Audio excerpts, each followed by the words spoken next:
Matagal nang kinakaharap ng Ukraine ang walang humpay na pambobomba ng Russia gamit ang drone at misil sa kanilang mga bayan, lungsod at infrastruktura.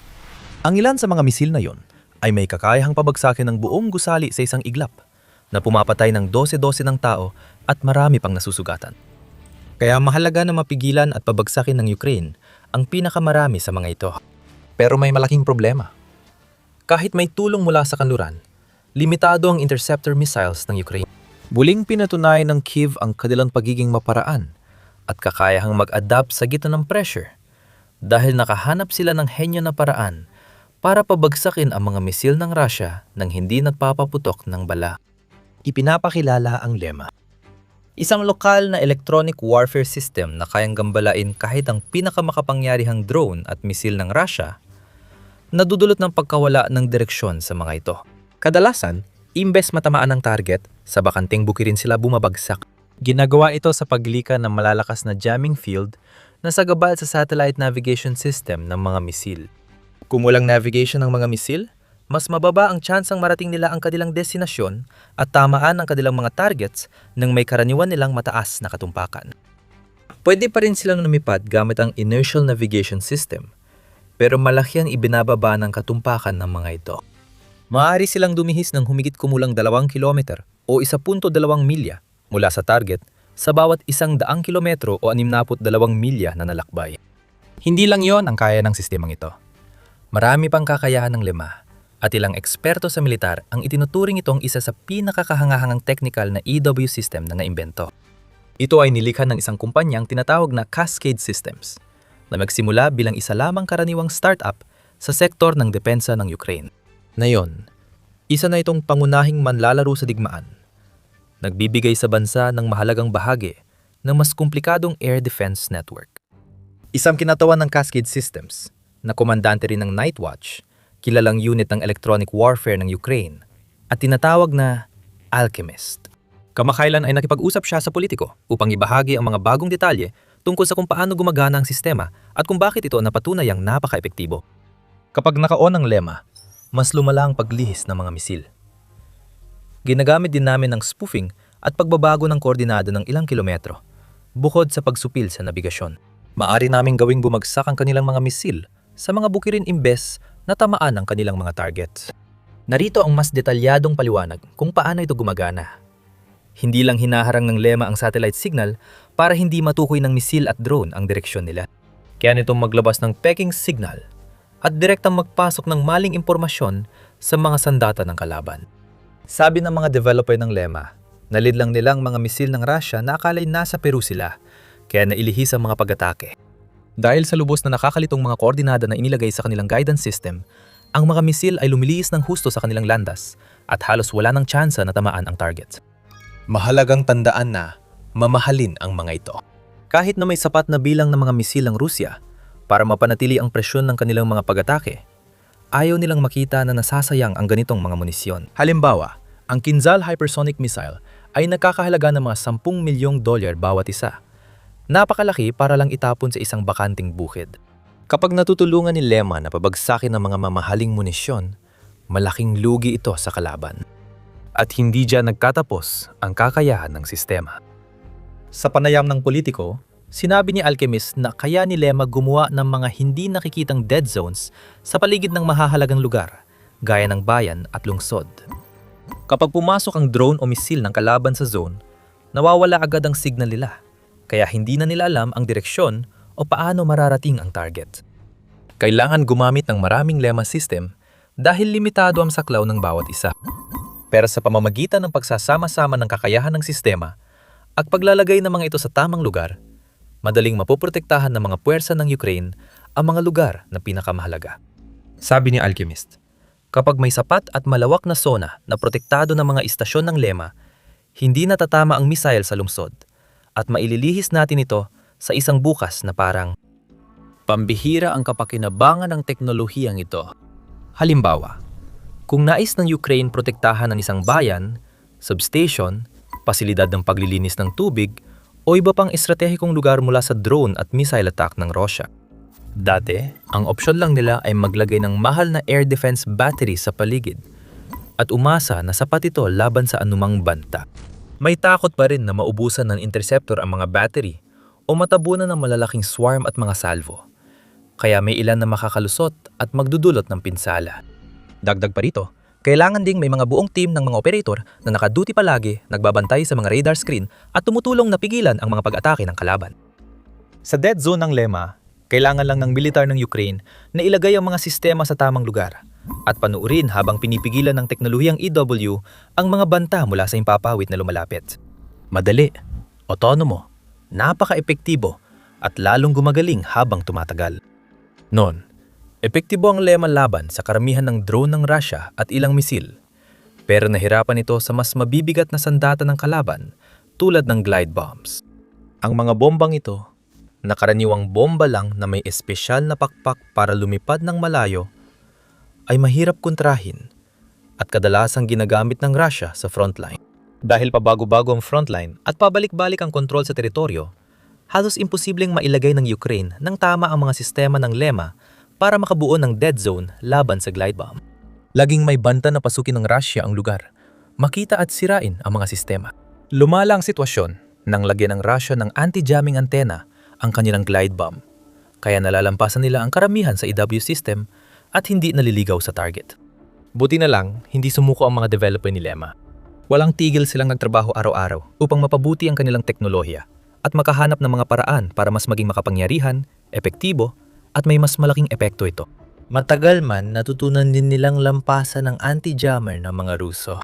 Hindi nagtagal pagkatapos nun, sinimula ni Lema na ilihis ang mga glide bomb na labis na nagbawas sa kanilang katumpakan at sa pagiging pare-pareho ng pagtama sa mga napiling target.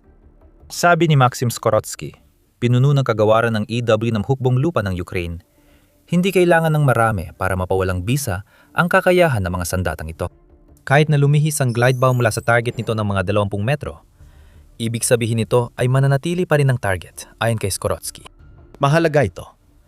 Habang ginagamit ng Russia ang drones at missile para tamaan ng mga lugar sa Ukraine na 12-12 ng milya sa likod ng frontline, patuloy din itong bumobomba sa mga frontline area tulad ng pinatibay na pamayanan, bayang pinag-aagawan at supply routes na sumusuporta sa brigada ng Kyiv. Mura, eksakto, at madaling gamitin ang mga bombang ito. Maharing ilunsad ng Russia ang mga ito mula sa medyo malayo sa loob ng sarili nitong mga reyon o mga sinakop na teritoryo. Karaniwang gamit ang mga mabilis na fighter jet na napakahirap para sa Ukraine na harangin o pigilan sa kahit anong paraan. Dahil mabilis nilang nailalabas ang kanilang mga bomba at agad na makakabalik sa mas ligtas na mga lugar. Mula ron, ang mga bomba ay dumaraustos patungo sa kanilang mga target gamit ang mga antena upang makaiwas sa karaniwang teknolohiyang EW at manatiling nasa tamang direksyon patungo sa kanilang mga target. At marami sa mga ito ay may dalang mabibigat na warhead. Kadalasan ay tumitimbang ng 500 kilo o 1,000 at 100 libra. O minsan ay mas mabigat pa. Dahil dito, kaya nilang magdulot ng matinding pinsala at wasakin ng mga bunker, fortification, trinsera at kumpol ng tropa. Kahit bahagyang lumihis sa target, malakas pa rin ang shockwave para magdulot ng matinding pinsala at sugat sa mga nasa paligid. Dahil sa Lema, hindi man ganap na mapipigilan ng Ukraine ang banta ng glide bomb, malaki naman ang naibabawas nito. Dahil dito, inaasahang mas kaunti ang casualty sa frontlines at mas mahihirapan ng Russia na pasukin ang depensa ng Ukraine at itulak ang kanilang teritorial na layunin. Pero hindi rin perpekto ang Lema. Bago natin talakayin ang mga kahinaan at paano ito hinaharap ng Ukraine, nanonood ka ng The Military Show. At kung hindi ka pa nakakapag-subscribe, ngayon na ang tamang panahon. Kahanga-hanga ang technical na kakayahan ng Lema, pero hindi nito naayos lahat ng problema ng Ukraine sa air defense. Nagkakaproblema kapag sobrang pagdepende sa ganitong sistema.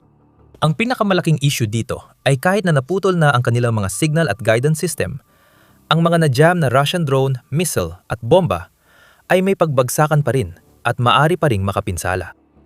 Maaring magbintis ng ilang milya ang mga missile sa kanilang orihinal na target, pero maari pa ring bumagsak at sumabog sa ibang gusali, halimbawa.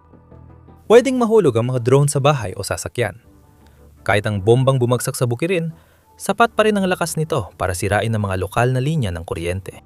Dito lumalamang ang mga karaniwang depensa sa himpapawid dahil kapag nagpaputok ng interceptor missile sa drone o missile, madalas sumasabog ito sa ere.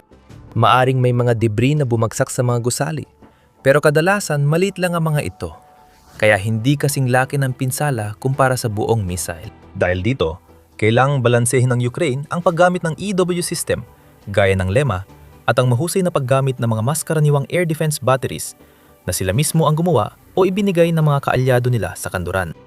Hindi ito maaaring umasa ng sobra sa isang sistema lang o sa isa pa, dahil pareho silang may mga kahinaan at limitasyon.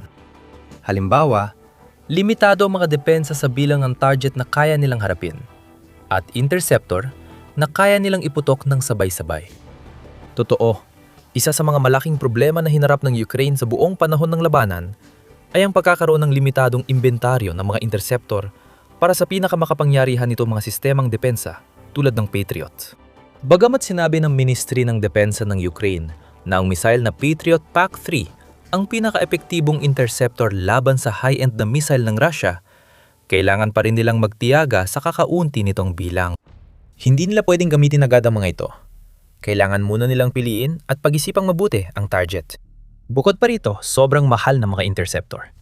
Halimbawa, ang isang PAC-3 ay nagkakahalaga ng 4 hanggang 6 na milyong dolyar. Kaya mahalaga ang tamang ekonomikong pag-iisip sa paggamit ng mamahaling kagamitan. Halimbawa, hindi gustong gumamit ng Ukraine ng multimilyong dolyar na misil para sa drone na nagkakahalaga lang ng 50,000 dolyar. Mas lohikal na itinatabi nila ang interceptor para gamitin laban sa pinakamapanganib at mahal na banta, gaya ng Kinzhal o bagong hypersonic na Oreshnik. Umaasa ang Ukraine na sa hinaharap, hindi na ito aasa ng labis sa depensa ng US.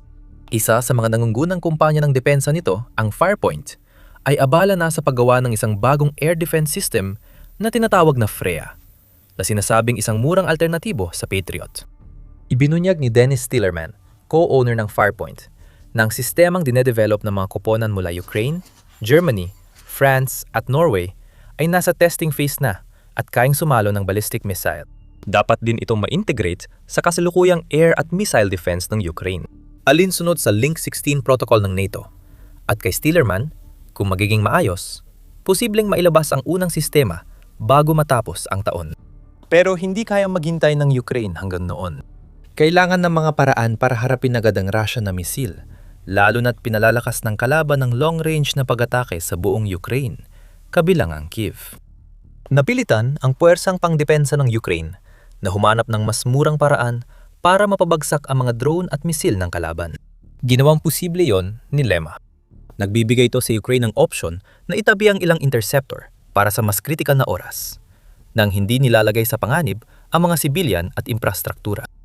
Napakamura rin ang sistemang ito, lalo na kung ikumpara sa mahal na Patriots at iba pang depensa. Ibinunyag ng Cascade Systems na ang isang unit ay nakakahalaga ng 58,000 euro, katumbas ng 67,000 at 500 dolyar. Ngunit maaring magbago ang presyo depende sa bersyon. Upang maprotektahan ng isang buong lungsod, tinatayan ng kumpanya na kailangan ng humigit kumulang 30 hanggang 100 unit. Kahit kuning pa natin ang pinakamataas na bilang na yon, ang 100 unit ay aabot lamang sa humigit kumulang 6,700,000 at 50,000 o 6,700,000 at 50,000 dolyar, na mas mababa pa kaysa sa presyo ng 2 misil na PAC-3. At habang ang mga misil ay isang beses lang magagamit, ang LEMA ay patuloy na gumagana hanggat kinakailangan, kung saan ang isang sinag ay kayang tanggalin ang 12 o kahit daan-daang banta sa pasibong paraan. Noong huling bahagi ng Abril, iniulat na na-neutralize ng LEMA ang 26 Kinzhal na misil at mahigit 10,000 drone sa unang 3 buwan ng 2026. Mula ng unang ginamit, iniulat na napabagsak nito ang 58 Kinzhal at libu-libong iba pang kagamitan. May 78% na tagumpay, kaya isa ito sa pinakamaasahang bahagi ng air defense network ng Ukraine. Matagal at matinding pagsisikap ang kailangan para dito. Ayon sa mga developer sa Politico, unang inilunsad ang LEMA noong 2022 kasabay ng pagsisimula ng pananakop. Tumulong ito sa Ukraine laban sa mga pag-atake ng cruise missile ng Russia. Pero hindi pa ito ganoon ka-epektibo noon. Hindi pa kaya ng teknolohiya noon ang dami ng banta mula sa Russia at mga teknolohiya ng Kremlin. Nagduda rin ang gobyerno ng Ukraine kung sapat ang sistema. Gayunpaman, hindi sumuko ang Cascade Systems. Naglaan sila ng maraming taon at mahigit 2 milyong dolyar mula sa sarili nilang pondo sa LEMA para mapabuti ang teknolohiya at maabot ang potensyal na pinaniniwalaan nila. Nagbunga ito. Nakapagbigay na ang kumpanya ng higit 400 LEMA system sa militar ng Ukraine na nagsimulang gumamit ng mga ito noong Hulyo 2024. Noong Oktubre 2025, ginamit ng Ukraine ang mga LEMA para protektahan ang mga pasilidad ng sibilyan. At kalaunan nakuha ng Cascade ang mga kauna-unahan nitong kontrata sa Estado. Malaki ang epekto ng kanilang sistema sa labanan at buong Ukraine, nagliligtas ng buhay at sumisira ng $1 billion na kagamitan ng Russia. Pero hindi pa tapos ang laban. Palaging nagbabago ang mundo ng EW.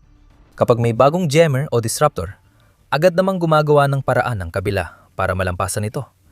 Kaya paulit-ulit lang ang labanan. Isa itong walang katapusang siklo at nakita na natin itong paulit-ulit na nangyayari sa buong digmaan hanggang ngayon. Noong natutunan ng Ukraine gamitin ng EW laban sa drone ng kalaban, naglagay naman ng Russia ng espesyal na antena sa UAV para makaiwas sa jammer. Pinabuti ng Ukraine ang teknolohiya nila, ngunit mas umangat pa rin ang Russia. Magkabilang panik ay patuloy na naglalaban at nagsusubukang higitan ang isa't isa. Pagsapit ng unang bahagi ng 2025, tila nanalo ang Russia. Nag-deploy ito ng upgraded na anti-jamming Cometa antennas na ginawang hindi na epektibo sa lahat ng EW systems ng Ukraine, kabilang pati mga lumang LEMA. Sabi ni Alchemist, doon nagsimula ang totoong buhay. Nakatira kami sa laboratorio, sinusubukang alamin kung paano malalampasan ang mga bagong antena ng Russia. Matapos ang 3 buwan, nahanap ng mga inhinyero ng LEMA ang solusyon. Naglabas sila ng bago at pinahusay na bersyon ng kanilang hardware, ang LEMA Quant, na espesyal na dinisenyo para harapin ang pinakabagong EW defenses ng Russia. Posible at malamang na makahanap ulit ng paraan ng Russia para i-level up ang drone at missile navigation systems nila sa mga susunod na linggo at buwan. Pero handa ang Cascade systems na harapin ang hamon. Patuloy naming ina-adjust ang LEMA batay sa armas ng Russia, inaaral ang tama at nagbibigay ng rekomendasyon sa General Staff kung saan at paano ito gamitin. Laging nagbabago ang digmaan. Sa kabutihang palad, patuloy na umuunlad ang LEMA. Sabi ni Skoretsky, kaya na rin ng mga bagong bersyon na guluhin ang pinakamabilis at pinakamalayong abot ng mga banta ng Russia, kasamang ballistic missile na gumagamit ng GLONASS satellite navigation para mahanap ang targets. Ibig sabihin, lalong nababawasan ang opsyon ng mga commanded ng Kremlin kung nais nilang magtagumpay ang kanilang mga sabayang paglulunsad. Ang karamihan sa kanilang mga drone ay parang langaw na bumabagsak mula sa langit at nahahadlangan na rin ang kanilang napakabilis na mga kinzal. Ngayon, kaya nilang pabagsakin ang pinakamahal nilang gamit pang himpapawid sa bukirin o abandonadong lugar nang walang seryosong pinsala.